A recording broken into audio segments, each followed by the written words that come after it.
Christmas ornaments, drywall, and Jerry Epstein. Name 3 things that don't hang themselves. That's what the American people think.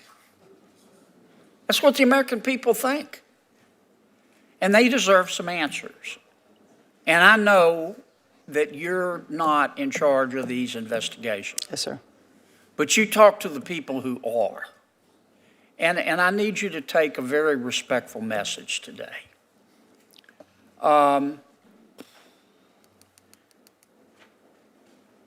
the American people what happened. And don't rush it so that they don't do a thorough investigation. But you and I both know they can make this a top priority and get it done more quickly than they normally would. As I indicated in my opening statement, I wanted to talk about the death of Mr. Epstein. Do you concur with the opinion that it was a suicide? That was the finding of the coroner, sir. Okay. Do you have any evidence to suggest otherwise? I do not. How could this have happened?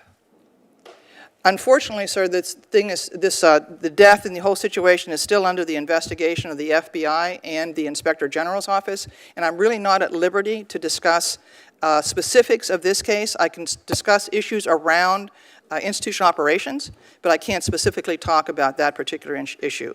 Okay. With a case this high profile, there's got to be either major malfunction of the system or a criminal enterprise at foot to allow this to happen. So are you looking at both? Is the FBI looking at both? If the FBI is involved, then they are looking at criminal enterprise, yes. Do we have people in custody today of this high-profile nature? Have we done anything to adjust since Mr. Epstein's death? Sir, we take every inmate's life very seriously in the Bureau of Prisons. A high-profile inmate is no more important or significant in terms of our operations than just the average inmate that comes our way. When I mean high-profile, somebody's on a suicide watch. I would like to explain our suicide watch system, if I may. I can't talk specifically about Epstein, but we have different tiers of response if we identify an inmate who appears to be having suicidal thinking. And I came into the Bureau as a psychologist. I worked with lots of suicidal inmates. I was warden in our psychiatric facility in Butner, and I know how difficult it is to always be able to predict who is suicidal and who is not. But once an inmate is identified as potentially suicidal, we have a suicide watch operation that we can place them in. It's a very stark, very difficult setting where everything is stripped from the room except a mattress. They get a coarse gown-like to wear that cannot be twisted in any way that they could hang themselves from it. They have one mattress and one blanket, and they are watched constantly. There's nothing else in that room. Was Mr. Epstein on suicide watch? Yes, he was. However, the average time on suicide watch is only about 24 hours because it is such a stark and actually depressing situation. We then can move them to another tier of observation, which is called psychological observation. Did that happen in this case? I can't speak specifically, but I am sharing this with you so that you understand our procedure, sir. They then can move to another tier, which is psychological observation, where they get their clothes back. They're in a more normalized setting. They are watched and scrutinized every moment of the day, but that is a much more normal environment. Do they have roommates? I'm sorry, sir? Do they have roommates? No, they do not when they're on psychological observation because they're being watched continuously. Did Mr. Epstein have a roommate when he allegedly committed suicide? No, he did not. Okay. Go ahead. They move into psychological observation. Psychologists see them routinely, interview them repeatedly, and once it's determined that the threat of suicide seems to have passed, then that inmate can be returned back to open population. Well, clearly it didn't work here, so we'll await the report because all the victims of Mr. Epstein have to have their heart ripped out, else they'll never see justice. Dr. Sawyer, can you think of any other incidents in the history of the BOP that have caused as much crisis for public trust for your institution as Epstein's death? I can only speak for since 1976 when I joined the Bureau. I don't know prior to that, but I would say it's probably gotten the most public attention. There are lots of taxpayers and citizens who've never thought about the BOP, and you have lots of good, patriotic, hardworking folks there. I get that. But in terms of a crisis of public trust in general, but also in terms of your workforce, this death happened in the middle of August, early August. it's Thanksgiving, and you're here to testify today, and you say you're not allowed to speak about this incident. I think that's crazy. Can you distinguish among types of investigations, at least for us? Because I'm aware of at least 3 Epstein investigations. You got a whole bunch of women who were raped by this guy. This is a sex trafficking ring in the United States. This guy had evidence. He's got co-conspirators, and there are victims out there who want to know where the evidence has gone. Can you tell us a little bit more about the different investigations? I understand there's at least one that you're directed by Main Justice not to speak about, but there are at least 3 investigations. Can you unpack them, please? There are 2 investigations that are ongoing. One is the FBI's investigation, and the other is the Inspector General's investigation. Both inside BOP, but there's a third one outside, which is why Epstein was in your institution to begin with. Yeah, and that, sir, is completely out of my I get that. bailiwick. There's a lot the here where two that are- DOJ has failed. There's a lot here that BOP has failed. Let's just be clear so we have a level set for everybody in this room. You're in your job because of this crisis, right? You come here today and you say you can't testify about it, but the reason you're director now is because the last guy got fired, right? Senator, I can't tell you what I don't know. I have received no information from the FBI investigation yet, nor no information from the Inspector General.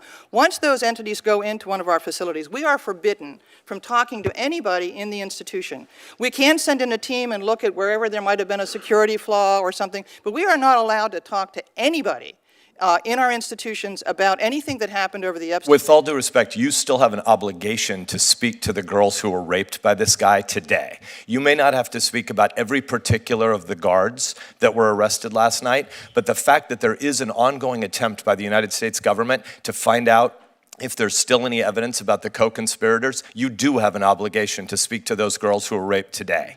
You may not speak about the specifics of the charges against those 2 guards this morning who were taken into custody, but more broadly, you should be able to unpack, have we changed any processes about how cases like this are handled? It's been more than 90 days, and you said, I think your quote was, we treat every inmate the same. We believe in America that every individual has equal dignity, but not every inmate has equal value for future criminal investigations. Jeffrey Epstein was still to testify in a case. Somebody who's already been convicted, who may be on suicide watch, there are lots of good reasons to not want that guy to be able to kill himself. This is different, because it isn't just about the individual inmate who might kill themselves. It's about the fact that that bastard wasn't able to testify against his other co-conspirators. So it is wrong as a management matter for you to say we treat everybody the same. We should be treating people who are yet to testify against other felons, against other rapists. They have a lot more priority for your institution, don't they? Senator, pretty much all of our inmates that are in any of our jail facilities are pretrial. They're still yet to testify, to be involved, to share information on other cases. I don't know what evidence you're asking of me. If you're saying, was there any evidence in his room, in his possession at the time? No, that was all confiscated by the FBI. In his brain and in the cameras and in the tapes that the American public well understands appear to not be urgent enough for the Department of Justice. No, it's very urgent for the Department of Justice, and it's all been confiscated by the FBI, and it's all part of their investigation. That's why none of that is shared with the Director of the Bureau of Prisons or anyone in the Bureau until the investigations are completed. Once those are completed, I'd be very happy to come up here and talk with any one of you that want to hear everything about we glean from those investigations. But until I have that information, there's nothing I can tell you. If I don't have the information, I cannot share anything with you. Then how widespread is the problem of sleeping on the job? There are lots of people in the public who think this seems a very convenient excuse. And so tell us, is it a systemic problem? Do we have a lot of people who sleep on the job when they're supposed to be guarding federal inmates? We have a few, sir, and we have been monitoring the cameras that are existing in every one of our institutions to determine how well and how effectively our staff members are doing their rounds and counts in the institutions. We have found a couple of other instances, and we have immediately referred those to the Inspector General's office, and I'm encouraging that if people just chose not to do their job, we're hoping the U.S. Attorney's Office will pick up those cases and prosecute them for us, because we don't want those people in the Bureau of Prisons. They are dangerous to everybody, the inmates and the staff. And so we are zealously going about trying to determine which of our employees are good employees and who do their job, and that is the vast majority of the prison staff. But we do have some, I know, out there who obviously choose not to follow policy, choose not to do their job, and we want them gone. I do not want them in our institutions, and I am exploring those very, very carefully to identify them and get them out of our system. Now, if it's a training problem and they didn't know what they were supposed to do, that's our problem. That's management's problem. We have to do a better job training our staff. But if someone is well-trained, well-experienced, and chooses not to do their job, we want them gone. I assure you of that.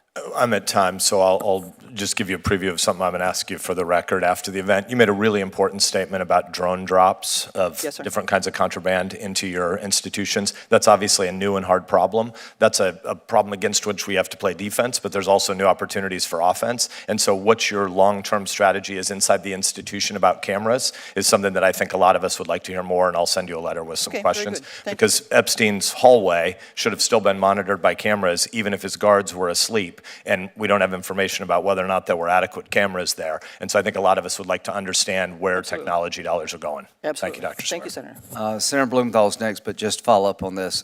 Will there be an IG report regarding what happened? There should be. Usually after the Inspector General's office investigates, they do come out with a report. If people are pending criminal charges, we're not going to interfere in their cases, but if there's an IG report, I promise you we'll get fully briefed by the committee here.